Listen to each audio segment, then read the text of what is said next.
Ju njohim me përmbledhjen javore të lajmeve. Kjo është Radio 7.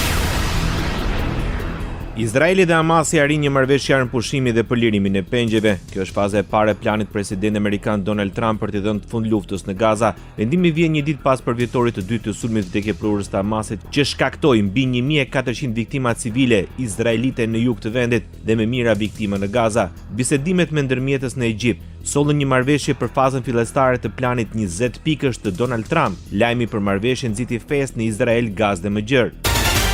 Presidenti i Shteteve të Bashkuara të Amerikës Donald Trump konfirmoi se Izraeli dhe Hamasi arritën marrëveshjen e shumë kërkuar për armëpushim në Gaza dhe për lirimin e pengjeve. Kjo do të thotë se të gjitha pengjet do të lirohen shumë shpejt dhe Izraeli do të tërheqë trupat e tij në një vit të dakortuar si hapi i parë drejt një paqeje të fortë, të qëndrueshme dhe të përjetshme, deklaroi kreu i shtëpisë së bardhë në rrjetin social Truth Social. Sipas tij, të gjitha palët do të trajtohen me drejtësi. Kjo është një ditë e madhe për botën arabe dhe muslimane. Izraelin, të gjitha kombet fqinj dhe Shtetet e Bashkuara të Amerikës dhe ne falenderojmë ndërmjetësit nga Katari, Egjipti dhe Turqia që punuan me ne për ta bërë këtë ngjarje historike dhe të paprecedent të ndodhur. Të bekuar qofshin paqebërësit, shkruan Donald Trump. Një ditë e madhe për Izraelin, tha kryeministri izraelit në një deklaratë pas informacioneve për arritjen një marrëveshje paqe. Me ndihmën e Zotit së Bashku do të vazhdojmë të arrijmë të gjitha objektivat tona dhe të zgjerojmë paqen me fqinjët tanë, deklaroi kryeministri izraelit Netanyahu. Ai shpreson se të gjitha pengjet do të lirohen shumë shpejt dhe Izraeli do t'i tërheqë trupat e tij në një vit të dakortuar si hapi i parë drejt një paqeje të fortë dhe të qëndrueshme. Në reagimin e Hamas, referuar mediave ndërkombëtare thuhet se vlerësohen përpjekjet e vëllezërve dhe ndërmjetësve në Katar, Egjipt dhe Turqi dhe gjithashtu çmohen përpjekjet e presidentit të Shteteve të Bashkuara të Amerikës Donald Trump, të synuara për t'i dhënë fund luftës plotësisht. Ne i bëjmë thirrje presidentit Trump, shteteve garantuese të marrëveshjes dhe të gjitha palëve arabe, islame dhe ndërkombëtare të mos lejojnë shmangen apo vonesën e zbatimit të asaj që është rënë dakord, thuhet në reagimin e Hamas.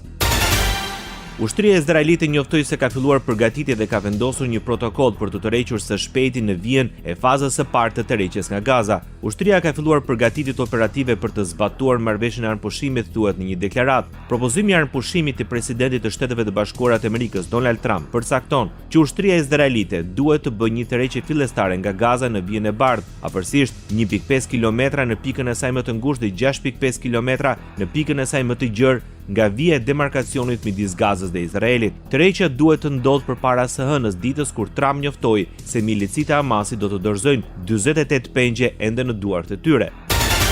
Presidenti turk Recep Tayyip Erdogan, si një ndërmjetës në procesin e paqes në Gaza, tha se Turqia do të monitorojë nga afër zbatimin e marrëveshjes. Sipas Erdoganit, vendi i tij do të vazhdojë të kontribuojë në këtë proces, raporton Sky News. Po ashtu, presidenti turk u shpreh i kënaqur që negociatat kanë rezultuar me një armëpushim në Gaza.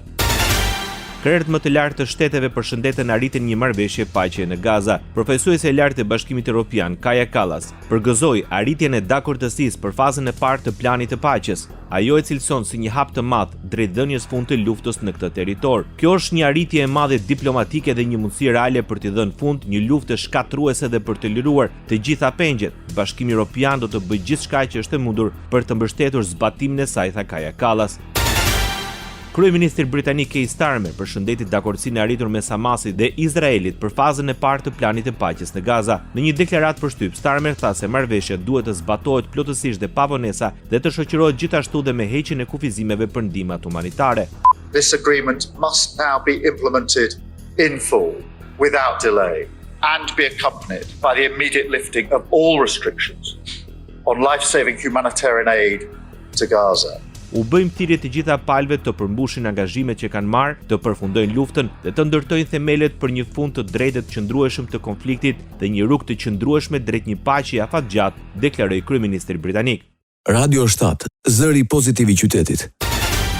Izraeli shënon përvjetorin e dytë të sulmit terrorist të 7 tetorit 2023. 2 vjet më parë në përfundim të festivalit hebraik Sukot, militantë udhëhequr nga Hamasi, grupi palestinez i shpallur terrorist nga SHBA dhe vende të tjera kaluan kufirin midis Gazës dhe Izraelit dhe sulmuan me armë zjarri, raketa dhe grenata komunitetet të jugut të Izraelit. Sipas autoriteteve izraelite, ata vranë rreth 1200 civil. Militantët rrëmbyen edhe rreth 251 njerëz dhe i mbajtën peng në Gazë. 47 prej pengjeve janë ende robër, përfshirë 25 që ushtria izraelite thotë se kanë ndruar jetë. Për 2 vitesh ushtria izraelite është në përpjekje për lirimin e pengjeve dhe azgjësimin e organizatës terroriste të Hamasit si përgjigje ndaj sulmit terrorist të 7 tetorit. Përpasoj me mira palestinezë janë shpërngulur nga Gaza dhe me mirat e tjerë mendohet se kanë ndruar jetë në luftime ndonse nuk ka shifra zyrtare nga organizatat për viktimat e kësaj lufte.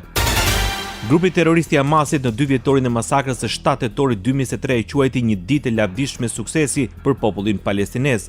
Për grupin terrorist, masakra me 1200 viktima ishte një pikë these me rëndësi për rajonin. Në këtë deklaratë Hamas kujton dhësit e vrarë të grupit gjatë luftës me Izraelin.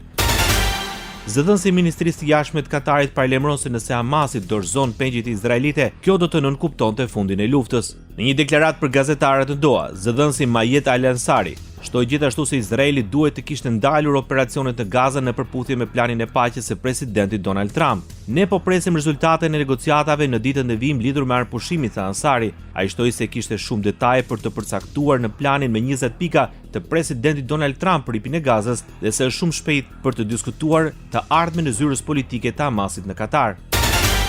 Presidenti e Komisionit Evropian Ursula von der Leyen nderon viktimat e masakrës së 7 tetorit 2023 dhe shpreson për një paqe të qëndrueshme në rajon. Nuk do të harrojmë kurrë tmerrin në sulmeve të Hamasit në 7 tetor dhe dhimbjen që ato u shkaktuan viktimave të pafajshme, familjeve të tyre dhe të gjithë popullit Izraelit 2 vjet më parë, thuhet në deklaratën e Ursula von der Leyen. Kryeministri Italisë Giorgia Meloni tha se kanë kaluar 2 vjet që nga turpi masakrën së kryer nga terroristët e Hamasit përkundër mijërat civilëve izraelit pa mbrojtur dhe të pafajshëm, përfshirë gra e fëmijë. Krime të patregueshme që bëjnë 7 tetorin një nga faqet më të errta të historisë. Akti i dhunës së Hamasit ka shkaktuar një krizë të paprecedent në lindjen e mesme. Përgjigjja ushtarake e Izraelit ka tejkaluar çdo parim të proporcionalitetit, duke marrë shumë jetë pafajshme në mesin e popullsisë civile, deklaroi kryeministri italiane Giorgia Meloni.